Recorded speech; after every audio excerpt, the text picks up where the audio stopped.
Hello guys, welcome to this edition of Smart Talk. Today we have Mr. Chinmay Kale over here to guide us for this new labor code and all the updates.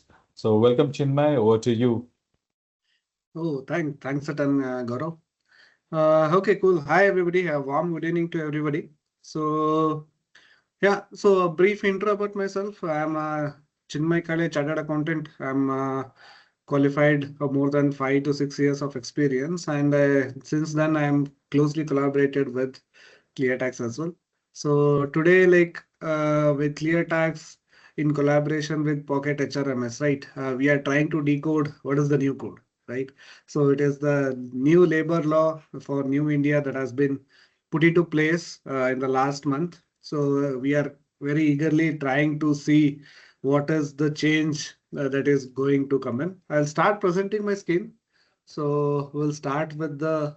Is that okay, Gaurav? We'll start presenting directly. Yes, we can go ahead. Yes. Sure. Yeah. Cool. Thank you very much. Is it my screen visible? Yes, it is visible. Cool. Great. Okay. So this is the new labor code that has been enacted in the last week of the November month, right? So in today's webinar, we're trying to decode what is this new labor code all about, right? So how it is going to impact the employee as a whole, employee segment as a whole, and what and all the statutory compliance requirements and the outside the statutory, what and all the structural changes that the employer and the HR team that are required to be done, right? And what and all the existing structure that are going to be invalid, and what are the immediate actions for the HR, and later what are the timelines by which we can see this has been coming to existence, right? So we'll start with the agenda part and we'll try to see like what and all the things are covered. So we'll try to see like why this labor code reforms are made. So first we'll try to understand the basics from where this started coming and why it was required. And second, just before this new labor law has been coming to existence, what are the previous, like we will go back to like around a decade back and try to see because there are no much of a changes since then. So what are the previous 2 or 3 changes that has been enacted by the government? And what are the codifications into 4 labor laws, right? So you can see on the screen 4 labor laws or the codes that have been put into place. So how this has been codified, like how many like laws were there, how many have been submerged or consolidated to bring this new law, and the timelines of the enactment, and in between, when we discuss the key aspects of the each and every law, we will try to see the real-time scenarios or the real use case scenario. I've made few examples for the structural changes and everything. We'll look into that one as well. So then the last part is like obviously the Q&A part. Like if you have any questions in hand, like we can discuss on that part as well, right? So we'll jump into the session. Okay. So the first part, why this labor law has been reformed, right? So it's almost like 73 years of experience, 73 years of independence, right? So there are like no major laws related to the labor code has been made. So still after the so many years of experience, independence and the initial enactment of the law, our 90% of our Indian force has been under the unorganized sector only. So balance 10%, we call it as employees today. We are working in either in a IT industry or a manufacturing industry. Only that contributes to only 10%. Rest of the employer segment has been belonging to the unorganized sectors who are not been like say you can say the contract laborers or the people who are working on a piecework basis. They are not like specifically on an employee as an employee role, right? For these people, we do not see any statutory or a social security benefits as such, right? In order to cover majorly this and over, we can see this 90% of the unorganized workforce we are talking about that contributes to nearly 50 crore plus of population, right? So the earlier labor force were fragmented because there were like multiple laws were there that got distributed, and each and every laws have its own set of rules, regulation, definitions which were not able to consider, right?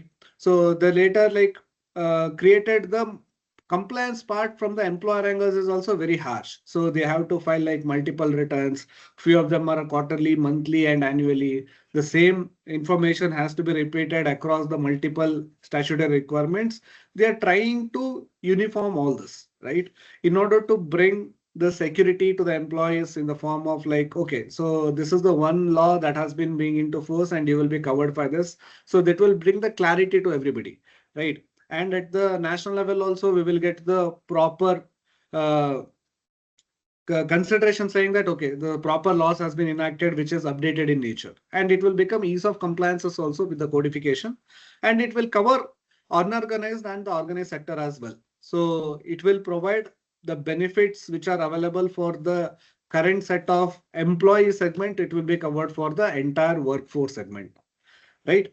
So just before jump into the labor code, as we told, like what and all the previous few of the changes that has been made, right? So one is related to the gratuity. So earlier in way back in 2018, this 20 lakh limit was applicable specifically for the government people, government employees. Earlier, there was a differentiation between the government and the non-government employees. So both of them were brought into the same segment. So entire 20 lakhs, the gratuity ceiling limit has been given.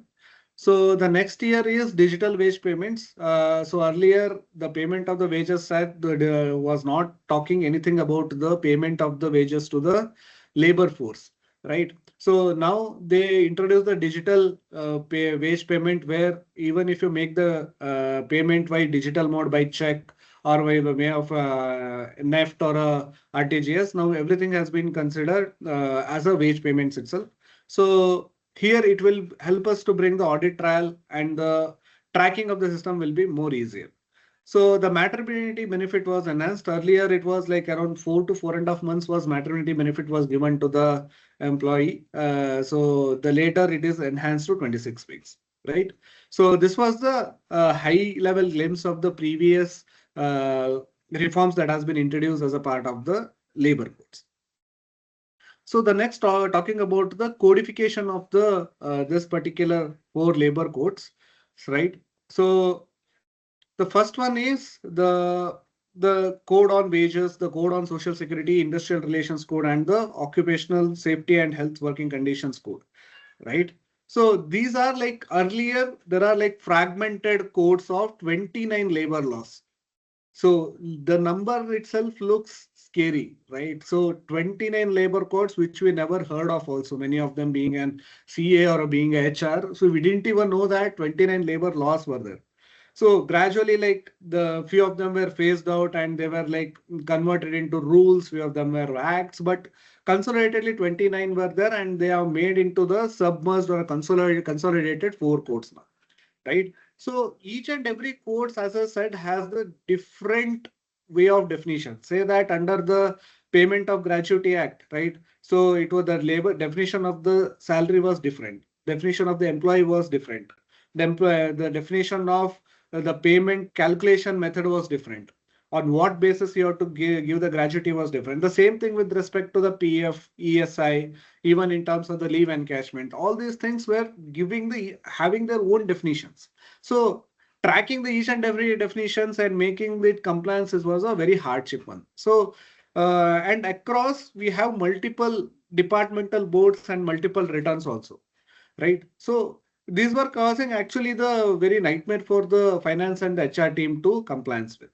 Now all these 29 labor codes has been consolidated into a 4 labor codes, and it is have a single definition for your wages, single definition for the employee, single definition for registration purpose, single mode of return. So just imagine one return per month you will be done with, right? So earlier, otherwise you have to file the PF, ESI, the other compliances. There were the very hardship were there, right? So now it is the compliance and the clarity part, it is made more easier, but flexibility in terms of the that the employer used to enjoy, that has been slightly tightened, right? So there were no flexible opportunity for structuring your salary for the employees. All this well, we will gradually discuss about that. So initially I will just introduce I will tell what code is going to impact what segment of the payroll, right? So basically as an employee, what and all the things has it will be impacted. Code on wages, it will mainly impact the payroll impact. So basically your definition of the wages will change, right? So here this on the what basis you have to make the statutory calculations and everything that will be defined by the code of wages now. The second one is the social security that will mainly talk about the statutory compliances from the employer angle. What and all the social security contributions that employer has to do on what basis that it has to be done. Right. The third one is the industrial relations code. It talks about the union part, right? The employee union or the trade union you generally call. And what about what happens in case of the retrenchment or restructuring of the establishment? What happens with the closure? What happens with the registration purpose and everything? The third one is the occupational safety, to what extent the safety and the health cautious that the being an employer it has to be taken, and what and all the types of the employers. Now the employee definition has been broadened. We will discuss on that part as well. To what extent this to what and all the set of the employee segment that will be covered under this particular code as well. So all these are the four pillars we can say for the labor code going onwards. So code on wages and the social code on social security, which is to be like primarily to be concentrated because this is to be implemented on a quicker basis than the other ones I can see, right? So and it is going to hit our payroll interest as well because we have to like make the adjustments based on these two codes. So we will jump on to the first one, the code on the wages, right? So the first is like this is the amalgamation of the four acts, right? So one is the Payment of Wages Act, Minimum Wages Act, and the Bonus Act and the Equal Remuneration Act. These are the four acts, four acts that has been clubbed to make the code on wages. The timelines by which they were introduced and how it is going to get it enacted by the government, we will discuss after the discussing of these four codes. I will come to the timelines as well, right? So what is majorly required to concentrate on the code on wages, right? So this is the most critical code for the HR segment that we can consider. So because earlier, as I said, each law were having the different wage definitions and the company were having the flexibility to structure the employees salary structure, right? Here, all those things have been like defined by the law itself, right? So first one, you can see the definition of the wages. So all the money and the money equivalents, it includes the cash amount that you're going in the pay of tax, paying in the form of salary, and the money equivalents. So fewer times what used to happen is that instead of giving the money in order to like save on the statutory part, the employer used to arrange for the few of the trips or few of the in-kind gifts to the employees. All those things will be covered within the definition now. If you are sponsoring a trip to the employee to go for a Hong Kong or a Singapore, it will be covered by your within the definition of the salary and it will be covered. You have to issue the form 16 for that. So all the money and the money equivalent remuneration by the way of salary, dearness allowance, and retaining allowances. These are the three basic salary element that has been covered by the wages definitions. In addition to that, you can add the allowances, right? Say that you can add your special allowances, LTA allowances, HRA allowances, all the allowances, provided it should not exceed the 50% of the above said three. So what I mean to say is that, so your salary is rupees 100, right? So the salary, dearness allowance, and retaining allowance. Generally in our private sector, only the basic salary will be covered, right? Dearness allowance and the retaining allowances will not be covered. So says this basic salary, dearness allowance, and the retaining allowance clubbed together has to become part of the 50%. And rest of your allowances, it can be bonus, it can be HRA allowance, LTA, special allowance, your children education, uniform allowances, all these allowance cannot be more than 50% of this. So it can be up to 50 is the basic and 50 is the rest. So if anything is going beyond 50, will be assumed as it will become part of the initial 50, right? So your all the statutory payment part from the employee deduction as well as the employer contribution will go on this initial 50% itself, right? So this has to be like carefully taken care, and the remuneration in kind can be capped at 15% of the wages. So you should not give remuneration in kind out of the balance 50 up to 15% of the basic wages itself. So if you are exceeding that in excess of 15%, what and all the additional things are giving, again it will be added back to a definition of 50% of the basic salary itself. Then full and final settlement has to be completed within 2 working days upon the exit of the employees. This is like very small timeline I can understand. So we can see upon the representations or anything, we can see slightly variations in this particular number. It can go up to maximum of 7 to 10 days, not beyond that. But so as of now, this is like full and final settlement has to be completed in 2 working days. And what and all the other key elements of this particular wage code is that central government is to fix the national floor wage, means like the minimum wages, which is yet to come as a rules, and equal pay for equal work. So if a one particular person is doing particular kind of a work, it has to be like equally compensated between all the kinds of the genders. It should not be any gender discrimination. And resignation, retrenchment, and termination, as I said. So upon these two things, the settlement has to happen within 2 working days. So the practical examples related to the Wage Act and the Social Security Act, I will club it together after the discussion of the next Social Security Code. But considering the wage code, this is the wage definition is majorly taking a hit, right? So we have to like immediate key takeaway from this particular code is that we have to sit on top of this on the restructuring of the salary immediately. The second one is code on the social security, right? Social security, mainly the term social security is generally is not used in our day-to-day life. We call it as PF insurance, all this stuff. But the social security is something that we can see as a part of the payroll of the US. So it will cover all your contributions being an employee and the employer, right? So wherever you contribute ESI, PF, and the pension and the gratuity. These are the 4 basic social security contributions to do. So here also the code has been enacted accordingly.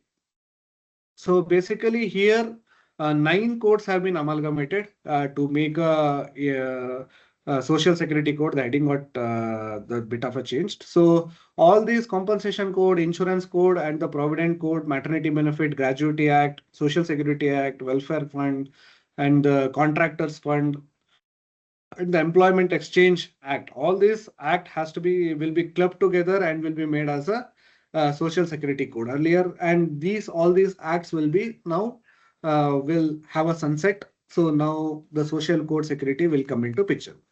What and all the key areas? In the wage code, the definition of the wage got defined. Here, the employee definition got changed, right? So here it talks about who and all are the employees. Earlier we used to say is that only the people who are on to whom we issue offer letter, where we have an employer and employee engagement letter, only they are called it as an employee. But no. So here the law itself is defining who is an employee, irrespective of the mode or the way you call them, right? You can call them as a consultant, you can call them as a some other thing. So, but as a establishment, this is the definition of the employee, and you have to follow this. So now only the fixed term or a full-time employees were considered as an employees. The employees, those who were hired for a specific project or a specific tenure. Here in this particular code, they are termed it as fixed term employees, right? Project basis, I will hire. If I am required, I will keep it. Otherwise, I will be like releasing him. So even these people will be covered. And the contract labors, generally we take them as a contractual basis, and few times we call it as consultants also. So consultants, if you have a specific agreement in terms of the consultancy, that is fine. But if they are regularly visiting your office and regularly working for your company or establishments, they will be treated as a contract laborers. Here we have to carefully define the terms of the employment for the contract laborers, to whom we call it as a consultant and the contract laborers. And the gig workers. Gig workers are basically our delivery boys, we can say, whether it is a Flipkart or a Amazon, those who provide the deliveries, or if it is a Zomato, we will provide the food parcel. And the platform workers, mainly we can popularly cover the drivers, Uber drivers, Ola drivers, or the captains in the Rapido. All these people will be covered under the platform workers. So even we can, in the urban clap also, we get the people to provide the door delivery services. Those are also considered as either within the definition of gig or a platform workers. Even these employees are the workers are covered under the labor law. So now all our social security cost will be expanded from small segment of employees to the bigger segment of organized plus unorganized. Here, our cost of the statutory is going to hit a lot, right? So we have to keep that one in mind. The second one is fixed term employees eligible for a gratuity without 5 years. Here, fixed term employees upon completion of uh, 240 days, right? They will be become eligible for the gratuity immediately because they are hired for the certain period or a certain project basis. And on a pro rata basis, you should provide them the gratuity. So 240 days is the if they are in your payroll for 245 days or the contract term is more than 240 days, automatically they will become eligible for a gratuity. So the unorganized workers, they can also will become the part of your employee role, and their registration will be mandatory based upon the other based registration. It will be enabled soon, right? So all these things are the fewer laws are there, or the fewer the earlier when you compare to the other acts, the acts code has been very concisely made. So it means that it is a shorter the law, the fewer the law doesn't mean that it is the simpler one. The accountability or the stricter, it will become the accountability part. So it will helps with the single registration part and the single electronic filings, unified returns, and the department will have the inspector also, a facilitator will be there who will be help you in making the complaint also. So how these two laws are going to impact, right? So I'm trying to cover it from the 2 point of angle. What is the relief for the HR and what is uh, the negative part? It is not a negative from the finance cost perspective. It will be a negative impact itself on the employer. So the relief of the employer is basically the compliance part, right? So you have to take a single registration. The existing registration will be combined and given a single registration upon meeting certain conditions in the online portal, and you have to file the single return, right? There is no like multiple returns that has to be filed. So monthly due dates will be given, and you have to submit everything in a single. The second is the pros is then the cons part, that is the highest statutory contributions.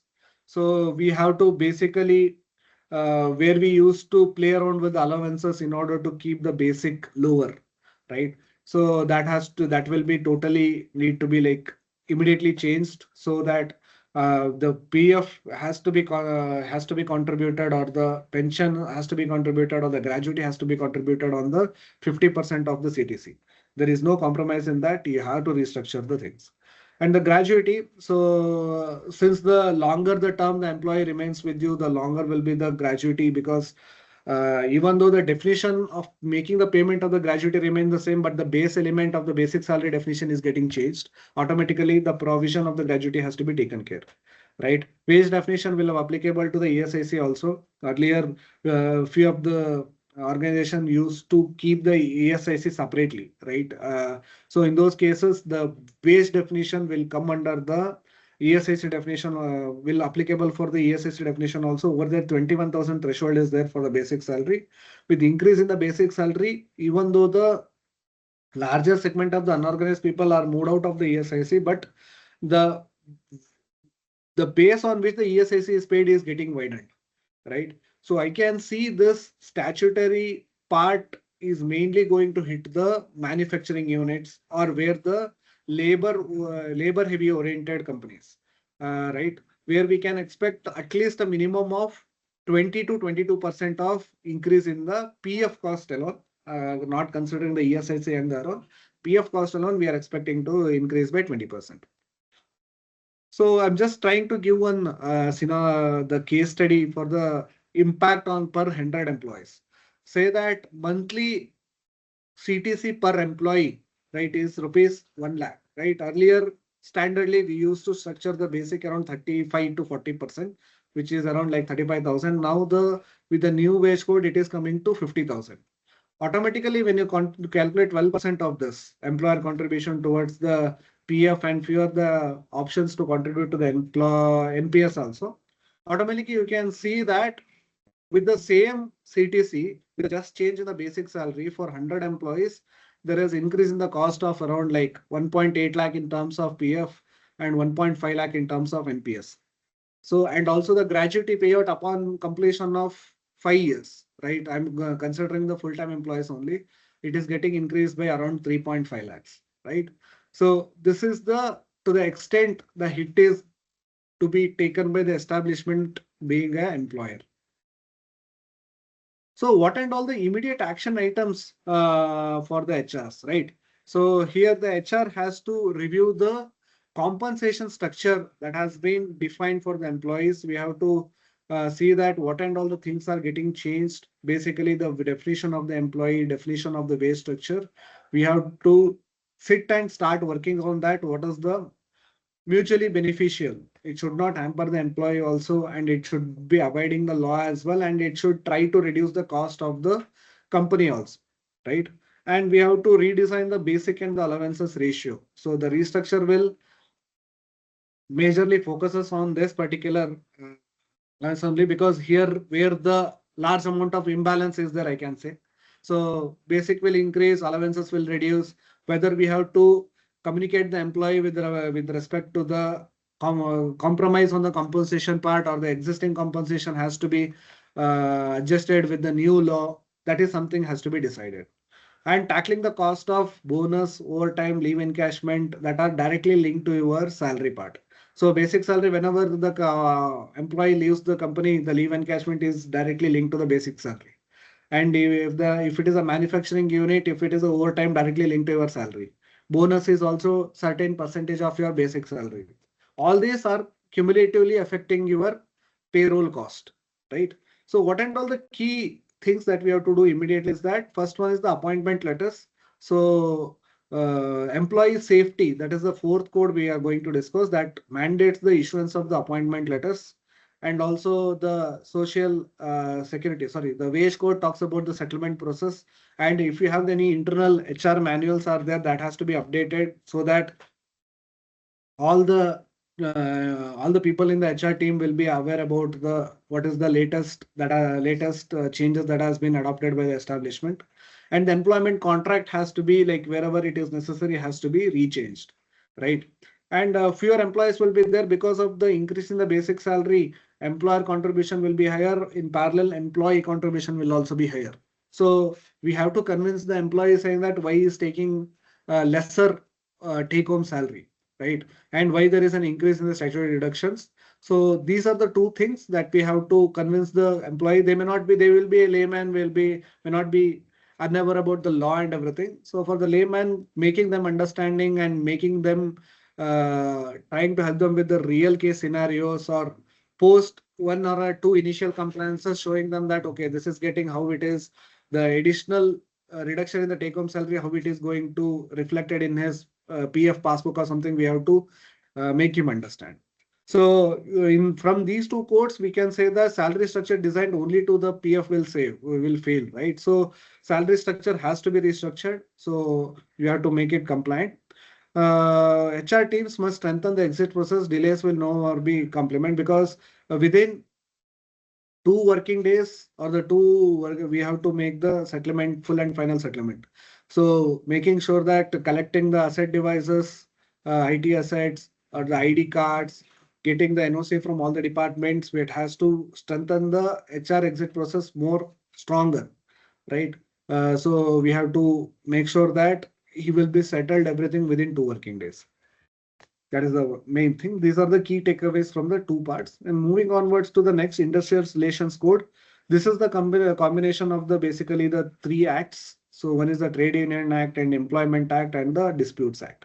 So here the major changes related to the how the trade union used to be formed and everything.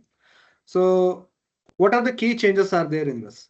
So one is the standing orders. So this is the standing orders. Generally, we do not use in a regular way, real time. So standing order means these are the formal and legal binding rules that define the company's terms of the employment, terms and conditions of the employment. It with respect to the working classification, who are the skilled, unskilled workers, or the working hours definition, what is the leave policy, misconduct policy. So standing orders now is applicable to the establishments who are having the employees of more than 300. Earlier it was 100. There is a bit of a leeway. So we can call it as large organizations, 300 employees or the 300 workers. We can call it as a large organization. Now all these mandateness to have these standing orders is applicable for the large organization. So this particular law talks about the fixed term employment. Right. So the fixed term employment, as I was telling, he will be eligible for all sort of benefits, right? Mainly in terms of the gratuity, if he is like completed 240 days in a company. So these full fixed term employments, just like a UAN for the regular employees, these employees will also get a separate registration. So for them, automatically they will become eligible for the gratuity. Here with this, our provision for the gratuity in the finance terms, if the finance team is also present as a part of this call, we will create the provision for the gratuity in the books of the accounts, provision for the leave encashment as a part of the books of the accounts based upon the arbitration arbitrars working or actuarial, sorry, not arbitration, actuarial workings. We will make a provision. So what is the expected people, those who are going to complete 5 years? As per the earlier law, we used to make a provision and we used to set aside the amount for that, right? And next one is the permission for the government for the layoff. Earlier, like we have seen after the COVID, good amount of the layoff and the retrenchment happened. Now, all these large organization is required to mandatorily take the approval from the government if they are going to make a layoff or a retrenchment of the people, right? So for the employees or the trade unions who are planning to do a strikeout or a blackouts of the blackouts as in like a temporary close down of the organization in for lack of support in terms of the working conditions, though they have to provide the 14 days prior notice. Without that, they cannot do any strikes. If they do the strikes, it will become illegal. And if the organization or the establishment is planning to shut down its operations and making the obviously you have to take the prior permission from the government because the layer it will be indirectly called it as a retrenchment only. So 60 days prior notice has to be given to the employees as well, right? And also compensation has to be given for the in case of a particular person has been removed as a part of the closure or the part of the employee restructure program. If the particular person is laid off or retrenched, he has to be compensated. That rules and definitions will come gradually, but he has to be compensated. And if there is any takeover, merger or demerger of the company, which we call it as change in control, right? So in those cases, if the employment terms are getting changed, say that permanent employee is converted into fixed term employee or a contract employee, or like he will be pushed into a regular employee to a non-regular employee, he will be like has to be compensated. So there is a one hidden cost is there. So if you are removing any of the if you any of the employee or if the establishment is planning to shut down, right? So the government is going to establish a reskilling fund for the providing the reskilling program for the unorganized group of people. For them, last 15 days drawn salary of the each and every employee has to be deposited to this reskilling fund. This program or the reskilling fund is at the very high level. Single liner requirement has been given. So provision related to this plus where you have to deposit the fund and everything has to be the rules and regulations will come gradually. But this is something has to be kept in mind. So while you are like removing any of the particular person, this his 15 days salary has to be deposited to this particular fund as well. So the last code, the occupational safety, health and working conditions code. So we call it as WOSHCO code. WOSHCO code. So this is the good number of the acts were there that has been combined. So almost you can see 13 plus 6, almost 21 codes are there that have been amalgamated to make this particular WOSHCO code. So it mainly talks about employment safety, working conditions, right? So sorry. So what and all the employee level safety and the health cautious conditions that has to be taken, right? It also defines about the weekly hours. So few rules will be framed by the central government related to this, and few rules will be framed by the state government according to the requirement of their respective states as well. That flexibility is also given. So you can see at the large maximum 8 hours work a day, and if the worker is going to do beyond 8 hours of work, it has to be considered as a overtime, and it has to be compensated according to the rules. This overtime payment definition will also be covered by the Wage Act. So we have to strictly, minimally, we have to pay overtime compensation according to that. So earlier it used to be the HR policy driven. Now it will be driven by the law, right? So weekly hours are also capped. That will be defined by the state rather than the central rules.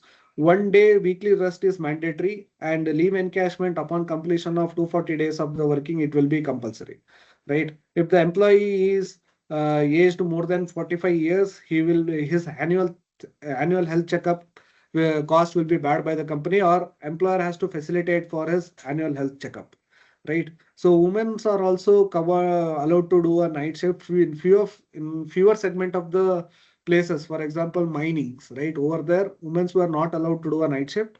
With their consent, they are allowed to do the night shifts now, right?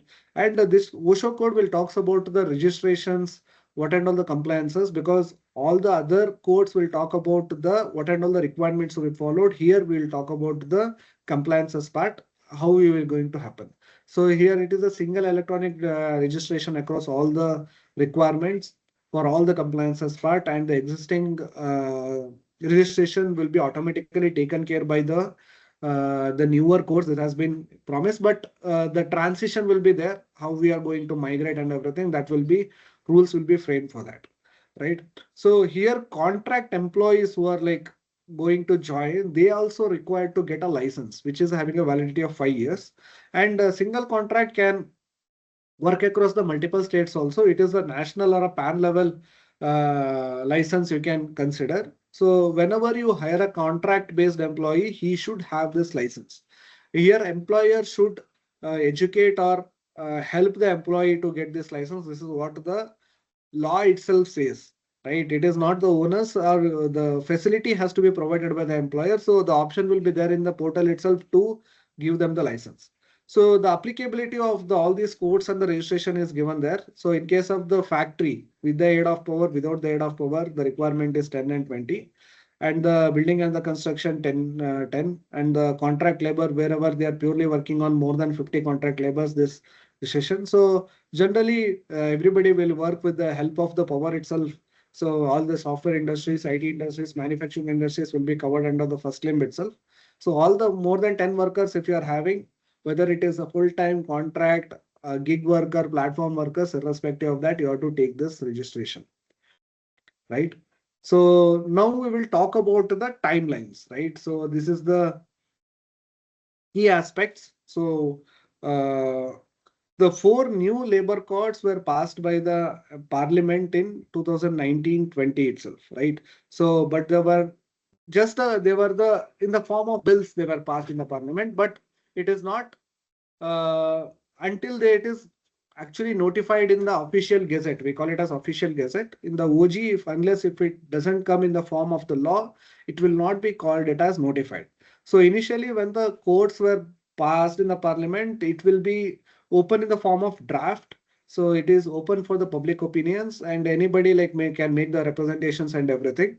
So upon that, few of the necessary fine tunings or the tweakings will be made, and after that, it will be notified as a law.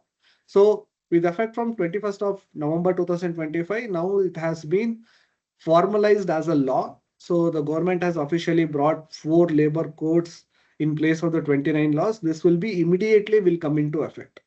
But what and all, which out of this, how much is immediately action is required, and which is going to get phased wise implementation is done. So that we will also discuss. So what becomes effectively immediately, right? So the definition of the salary, there is no requirement for the compliances to be made. So since the act is already formalized and enacted, this restructuring of the salary and the definition of the employee has to be immediately will become enactment. So HR team or the finance team of the company who is taking care of this HR department has to make sure that this payroll structure is done immediately, restructuring part. And it directly impact the cost of the PF, ESI, gratuity and other costs. So we have to ascertain the cost and wherever the necessary provisions are required. Fewer establishment will do monthly, quarterly provisions, has to get the actual valuations done and get the necessary valuations corrected. And expanded definition of the employee, as I said, it will cover now the fixed term employees, contract workers, gig workers, platform workers. Make sure that you define the employee and try to have a count of your larger definition of the employee as well. Revise threshold for standing orders and the layoff approvals, where the people who are trying to plan for the layoffs or the retrenchment of the people, make sure that if you are covered within the definition of that 300 employee segment or the large establishment, you need to seek the necessary layoff unless the rules are specified. Maybe it will be a gray area whether you can lay off immediately or wait for the government to notify the rules, then take the prior approval, then start doing the layoff. This is something gray area we have to determine. And the common registration for the establishment, there is no multiple departments, multiple platforms we have to go through. All the registration and everything will be taken in a single registration, which will be notified sooner. What is phased, right? So gig workers, aggregate or the unorganized worker compliance, because all these were not having the UAN, which is required for the PF purpose, they were not having it. How they are going to get whitelisted in the form of the registration, that will be scheme notification will be there or the formulation will be there, that will be done. Safety and the hazard inspections, licensing for the contractual workers, enhanced maternity and the insurance schemes, even the insurance schemes for all the employees is going to introduce. And the national floor wage, revised bonus ceilings, inspector come facilitator, how these are going to get managed. All these things will be coming in a very phased manner. So this is at large what we can call it as a new labor code. So we have discussed majorly the timelines and what and all the changes in the definitions of the pages, employees, how it is going to hit the cost of the company mainly, and what and all the key things that the HR should immediately act upon, right? These are the main thing that we have discussed. So already we are 4 minutes late by the determined time. So I will open the forum for the Q&A now. So we'll go for the Q&A. We'll see like if you have any questions as such. Yes, there are some questions in chat box. Sure, Gaurav. I'll just have a look. So the first question, I guess it was already, it was like, when will these rules take effect? Rahul is asking, when will these rules take effect? Exactly when? So these rules are like the definition part, as I mentioned, is already in effect from 21st of November. So, but how are they are going to be like the registration part, the rules in respect to the segment which are covered under the new law, right? For them, it will be like defined. So as I mentioned, these are the, yeah. So immediate things are these are going to come in effect. These are the 5-6 points. So where like being an establishment which we require to take upon. The gradually like phase wise scheme rules, formulations and everything will be done for this. So salary restructuring is the main thing that we have to immediately take care of. Okay, so the next question is by Sonal. Are consultant and freelancers are covered under the labor codes? Consultant and freelancers. Yes. So we have to like strictly define who are the consultants, freelancers, and the contractual laborers, so the contractual employees. So if the contractual employees will be there with you for a longer period of time, right, and they will be working with you on a day-to-day basis, they will be no more call it as of consultants or the freelancers. they will be covered under the definition of the contractual labors, and all the definition of the employee will be employee definition will cover even them as well. Rather, you can start calling them as a fixed term employees, where because the only the gratuity is going to help them, and even like all the statutory contributions are also required. So, but consultants and the freelancers are not enjoying this social security like compensations, right? Just to make sure that even to contribute for them also this is required. So the definition started covering them as well. Okay. Okay, so there is a question by Durgesh. Is there a way to exclude employee from PF? Earlier it was 15K.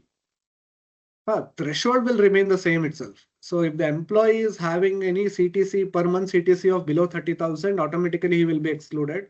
If he is having per month CTC of more than 30,000, automatically he will come under the bracket. There is no way for the employee to be excluded from the PF. Okay. Durgesh is asking, do we need to re-register?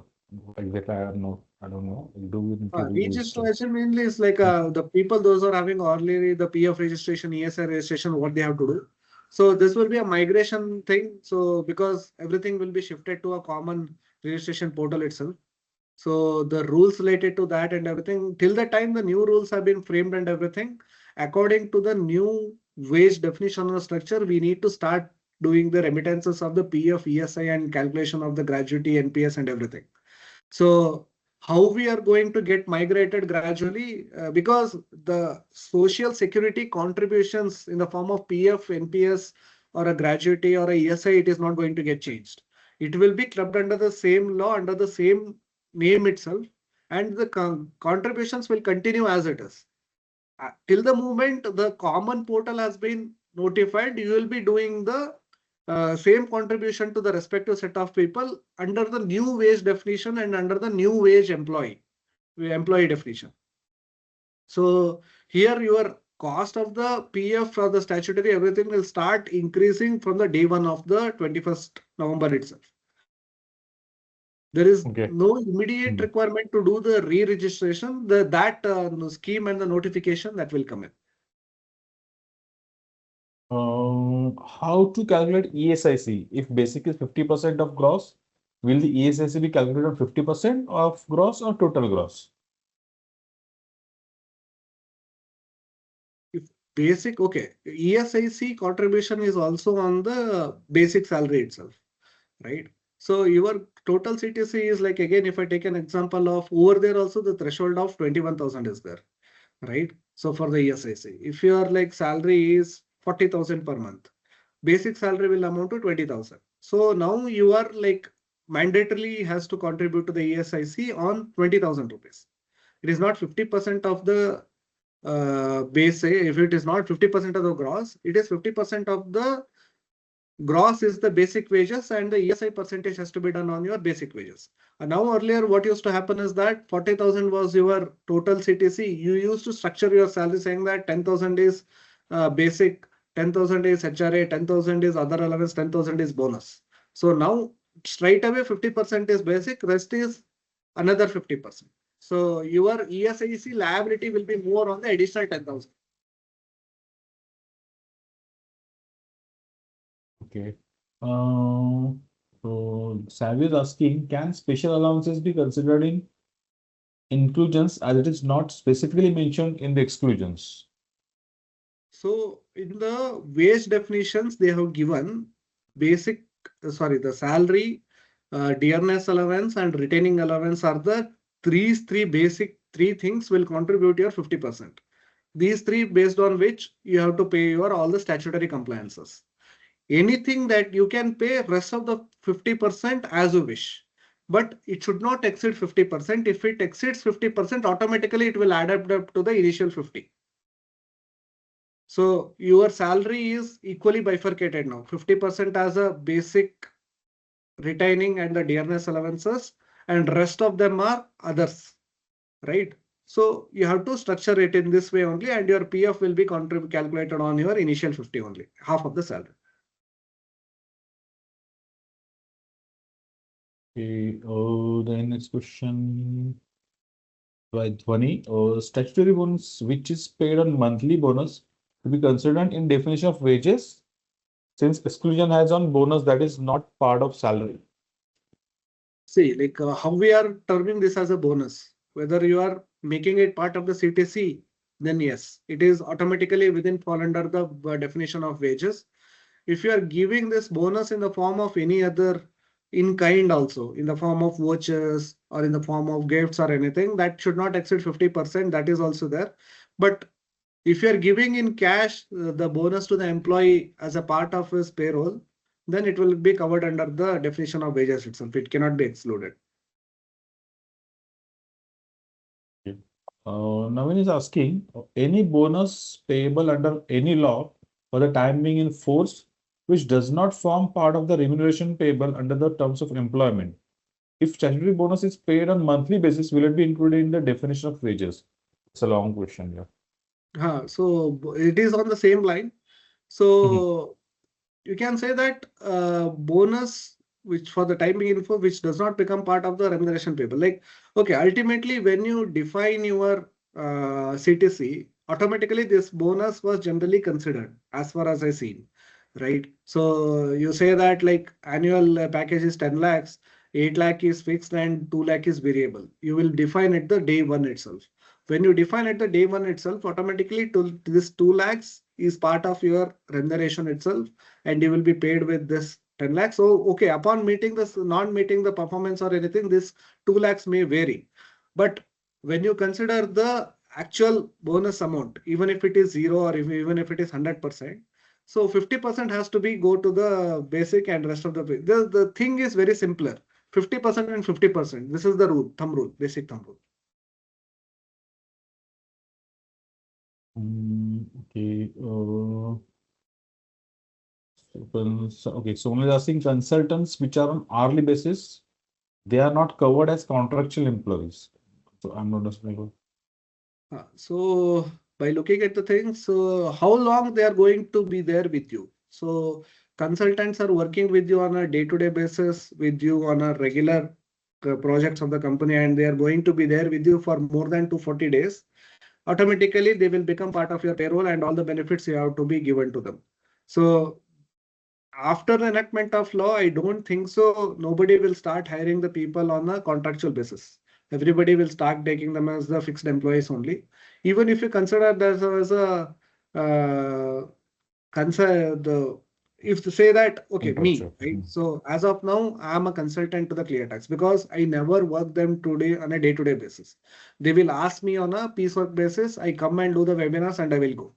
I will not be treated as an employee because I am never engaged in their projects or anything as such, right? So here it depends upon the type of the work you get that particular employee will do with you. So accordingly, you have to term the agreements also. Okay, so there are three questions by Manu. First one is, on which components of wages OT and gratuity calculations to be considered? OTI means like overtime and the gratuity is like basic. So the basic salary definition covers salary, that is a basic salary, DNS allowance and the retaining allowance. Generally, the second twos are not covered. The DNS allowance are generally covered by the government people and are the government employees. Are the retaining allowance, nobody I never seen in the payroll. Generally, you can it has to be calculated on the 50% of the CTC, monthly CTC. Okay. The second question is, whether special allowance, food allowance, telephone allowance are excluded in the definition of wages. It is included till the 50% of your definition. So as I said, 50% is basic wage, which will help in contribute calculation of PF. And second 50%, if it covers everything, well and good.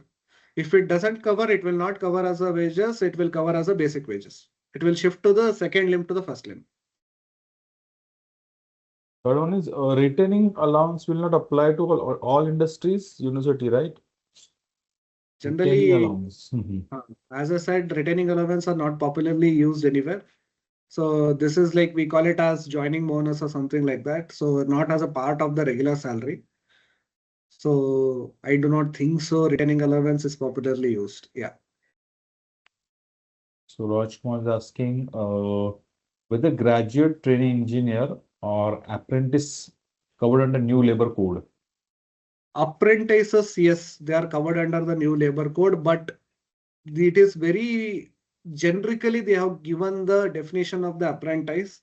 So Mhm. whether they are doing as a part of the education, if they are doing the apprenticeship, whether they are covered as a part of the post education before getting into the actual job, if they are doing the apprentice. So Mhm. these things actually really matters. For that, we have to wait for the rules.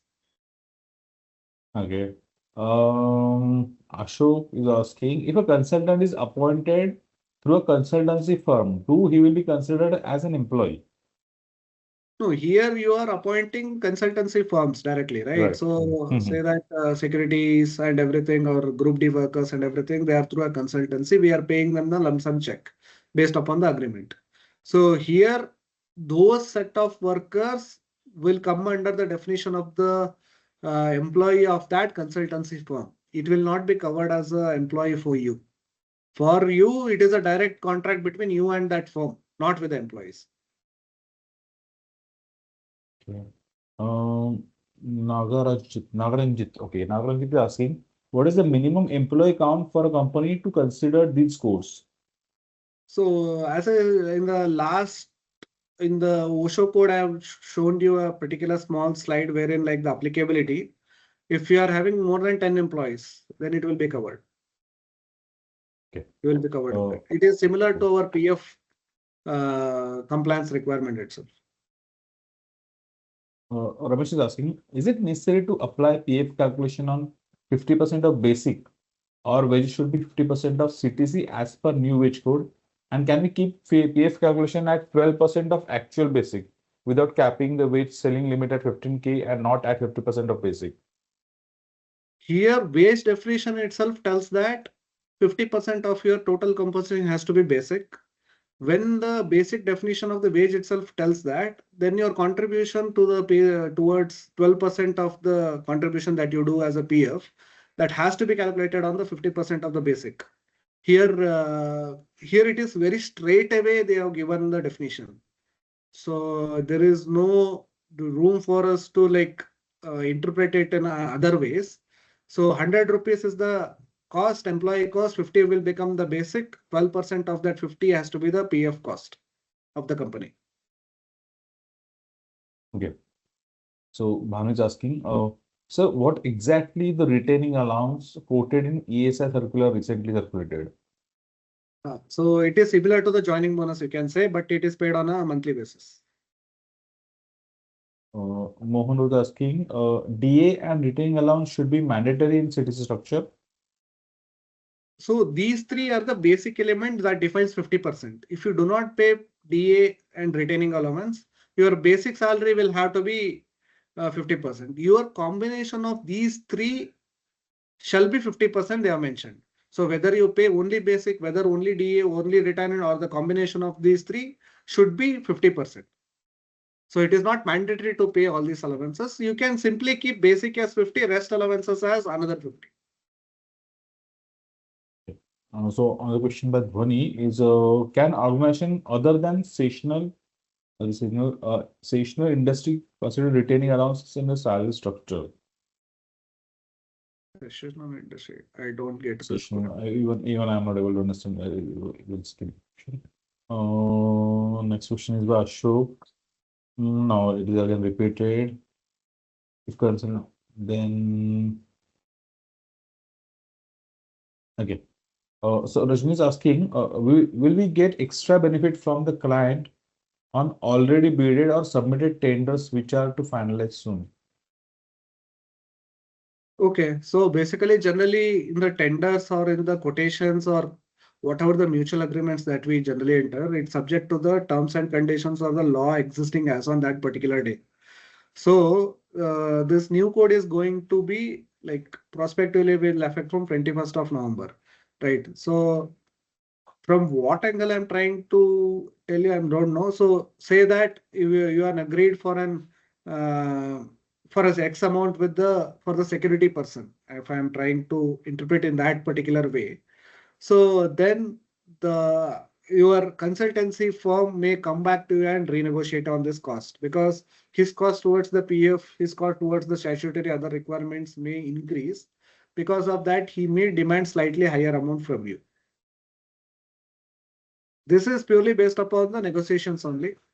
You may agree or may not agree for that. Srikant is asking, can employee opt off 1800 flat PF if basic salary is more than 15K?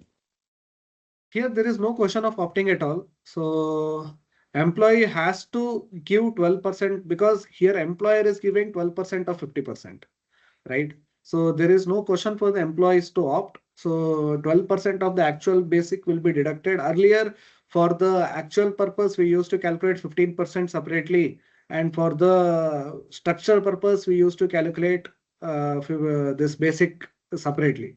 Now, everything has to be calculated on a same definition itself. There is no option for the employees to opt out or opt in. He has to contribute his 12% on his actual basic salary only. Kalpana asking, other allowances will be included in PF calculation or not? Till now, other allowances were never considered, because that is only the way where we used to structure the salary to keep the basic minimal. So till now, going onwards also, 50% will be the basic and other allowance will be the rest of the basic. So 50% is the basic salary on which you will be paying the PF.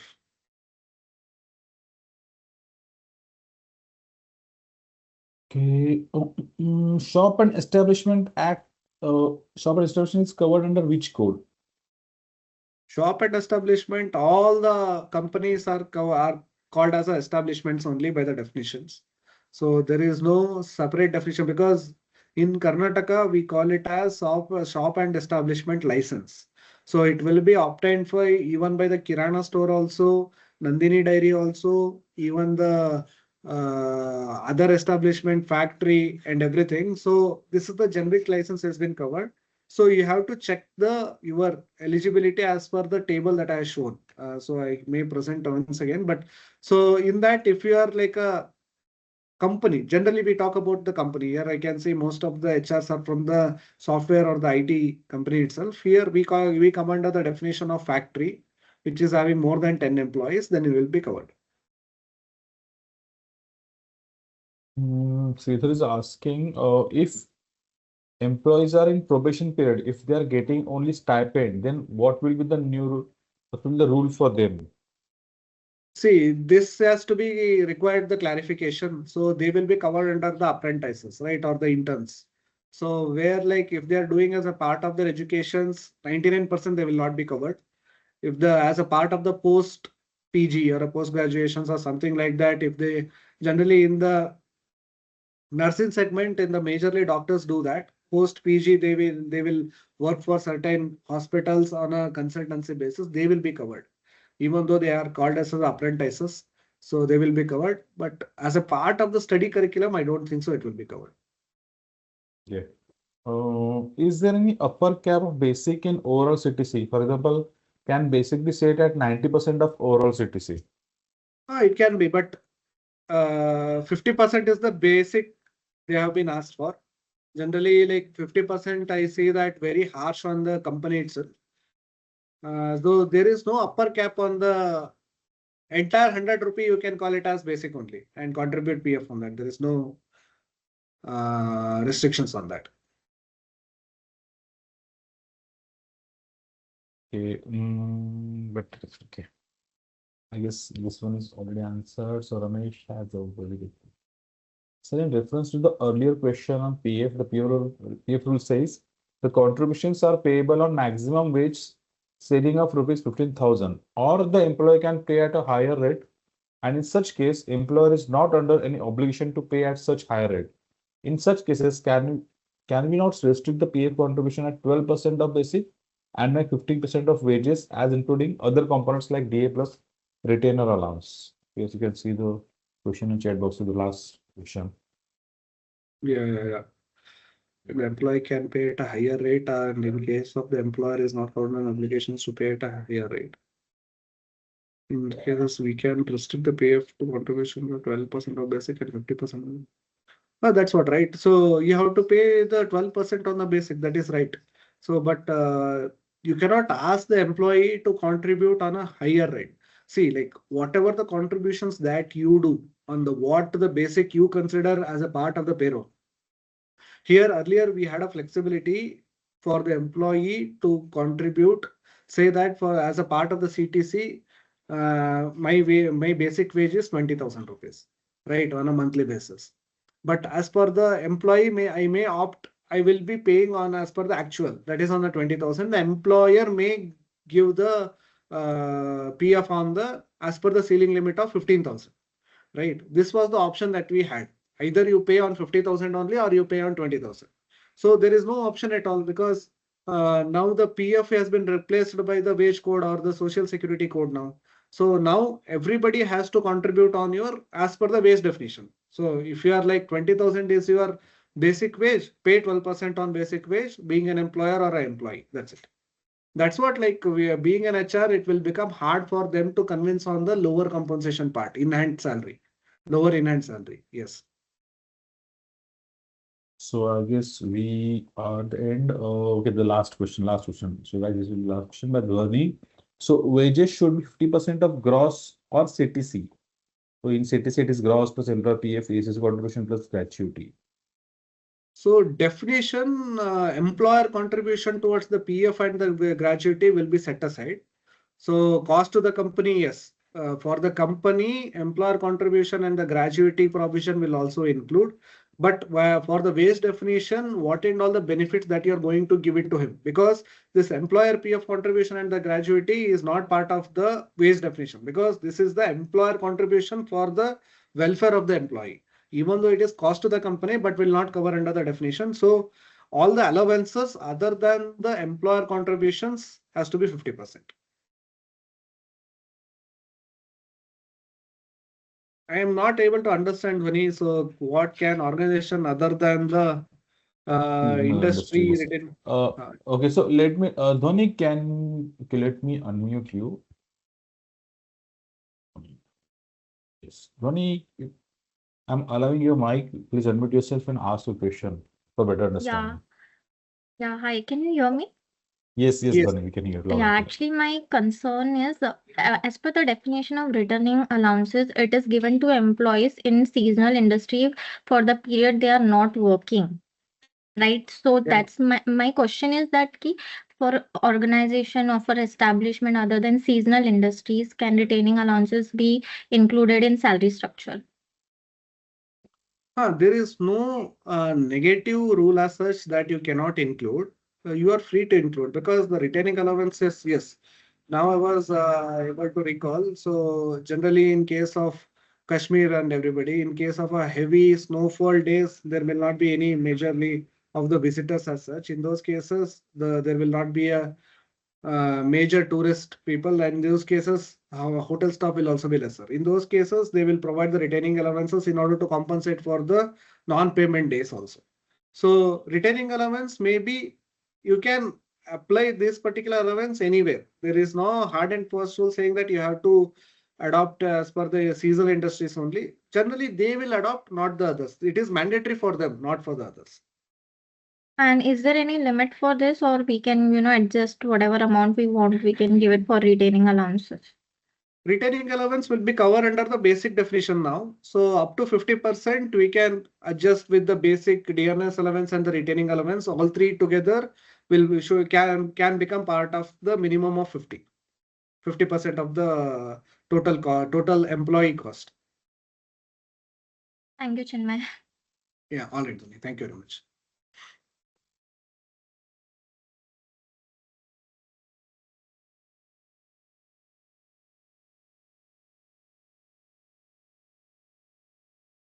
Okay, Chuna, can we take two more questions because people are raising their hands? Surely. Yes. So yes, I'm allowing Mike Bhanu. Bhanu, yes, Bhanu. Can you please unmute yourself and ask your question? I allowed you mic.